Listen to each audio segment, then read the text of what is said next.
My name is Reverend Dr. Barry King, and I have a message I'd like to share with you. And the message is simple. After many years of sitting with people in moments of grief, uncertainty, healing, reconciliation, and recognition, I have come to understand something that is both simple and immense. It has not come through theory alone.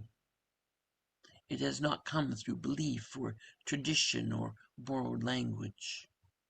It has emerged slowly, steadily, through lived experience and through witnessing thousands of human encounters with love, loss, fear, and remembrance.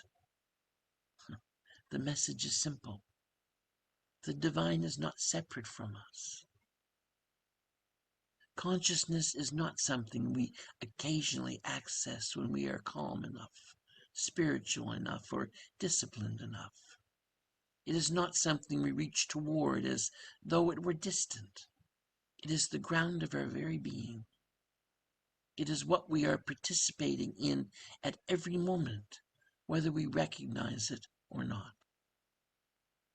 This does not mean that the personality is divine in the sense of being perfected or elevated. It does not mean that ego becomes sacred by declaration. It means something quieter and more foundational than that.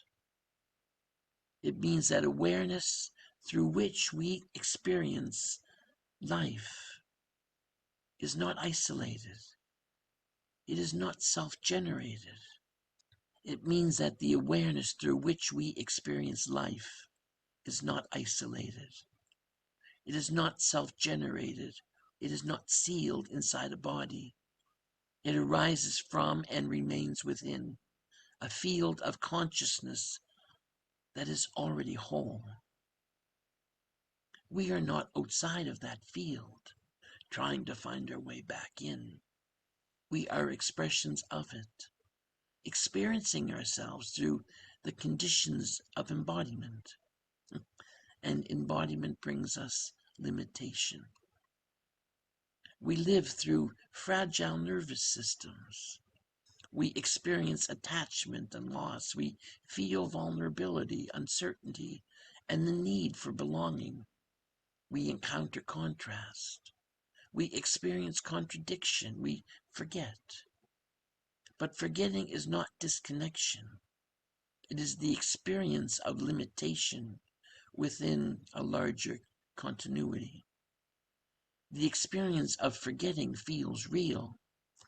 Fear feels real. Isolation feels real. The body tightens, the mind narrows. We experience ourselves as separate and exposed.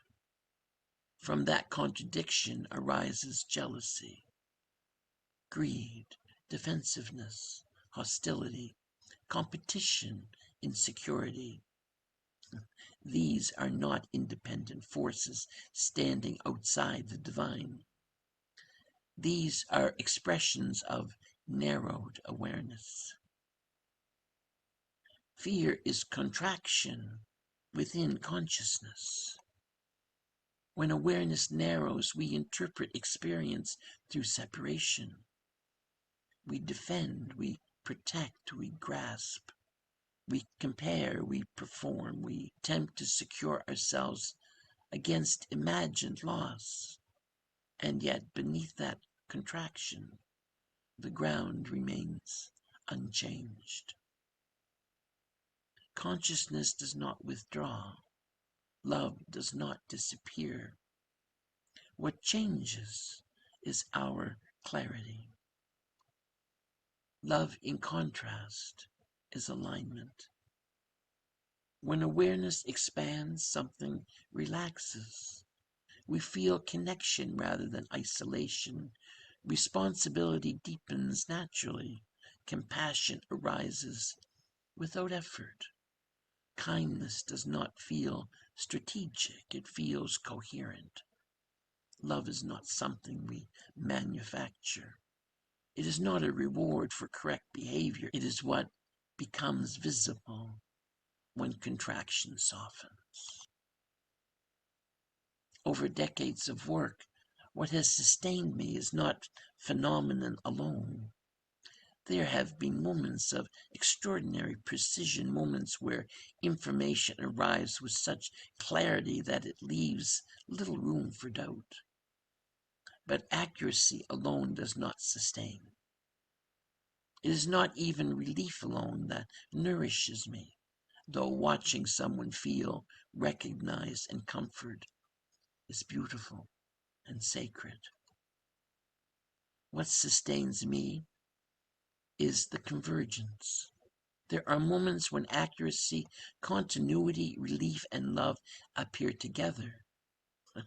The information is precise, the client feels seen, the sense of separation softens, and what fills the space is not excitement, not drama, but a deep quiet.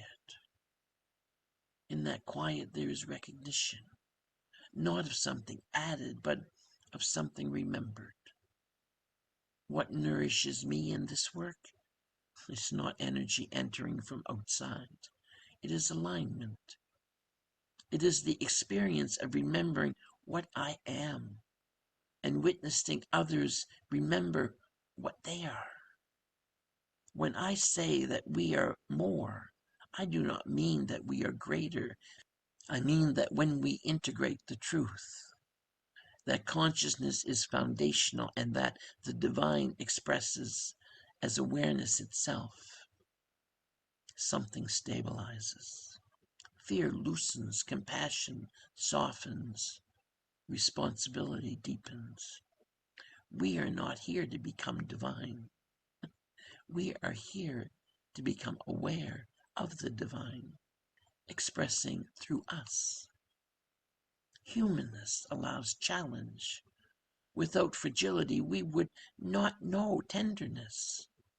Without loss, we would not understand the depth of love. Without uncertainty, trust would have no meaning.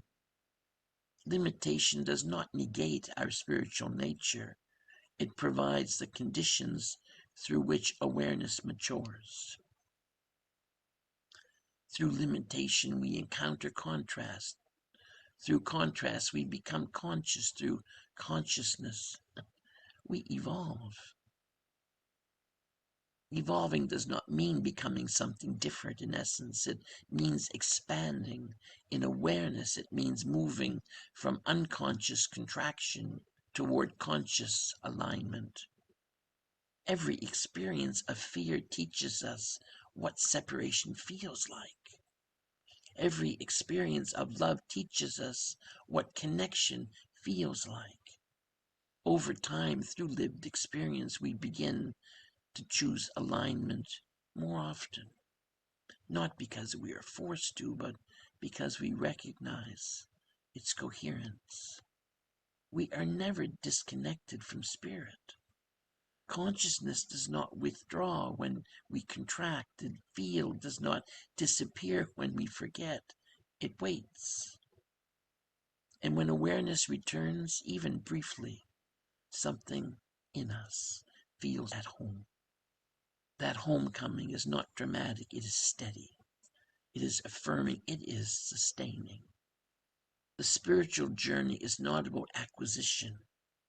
It is not about becoming more worthy or more spiritual than someone else. It is about integration.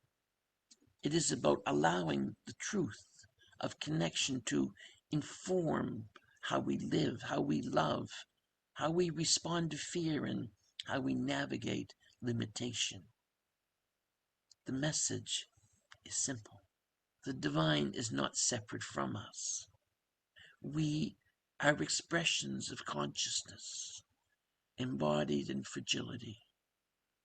Through fragility, we experience contrast. Through contrast, awareness evolves. Fear contracts. Love aligns. And each time we choose alignment, the truth becomes visible again. This is not spectacle. It is recognition. It is simple in its complexity. You are spirit. You are infinite. You are connected. all that is. And you are loved. Thank you for allowing me to share. I wish you peace, love, and joy. And hug someone you love. Thank you.